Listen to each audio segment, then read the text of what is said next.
প্রতিশোধ প্রতিহিংসার রাজনীতি বাদ দিতে হবে।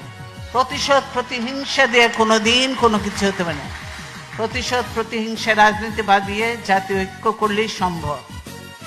এখানে একটু আওয়ামী লীগ আর বিএনপির মধ্যে পার্থক্য। বিএনপি সবসময় জাতীয় ঐক্য, প্রতিশোধ প্রতিহিংসার ঊর্ধ্বে সকল নিয়ে কাজ করতে চায়। এই হাসিনা আজকে দেশের এই অবস্থার জন্য সম্পূর্ণভাবে হাসিনা দায়ী।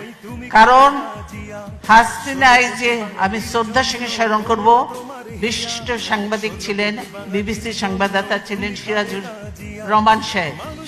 রহমান সাহেব, তাকে আমি শ্রদ্ধার সঙ্গে স্মরণ করছি।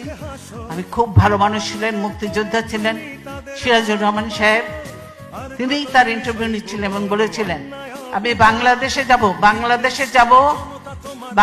যাব রাজনীতি করার জন্য নয়, প্রতিশোধ নেওয়ার জন্য। হাসিনা এই কথাটা বলেছে, উনি বলে এটা ঠিক হচ্ছে না, কিন্তু হাসিনা বলেছে আমি প্রতিশোধ নেওয়ার জন্য। তাই আজকে প্রতিশোধ নিয়ে বাংলাদেশকে একদম খোকলা বানিয়ে দিয়ে, বাংলাদেশকে একদম ধ্বংস করে দিয়ে, সমস্ত প্রতিষ্ঠান ধ্বংস করে দিয়ে বাংলাদেশকে তার বাপ তলাবিহীন ঝুড়ি বানিয়েছিল। এবারে তার থেকেও নিচে কোথায় কোন কি বানাবে আল্লাহর নামে বাংলাদেশকে ধ্বংস করে দিয়ে তিনি হয়তো দেশ থেকে চলে যাবেন।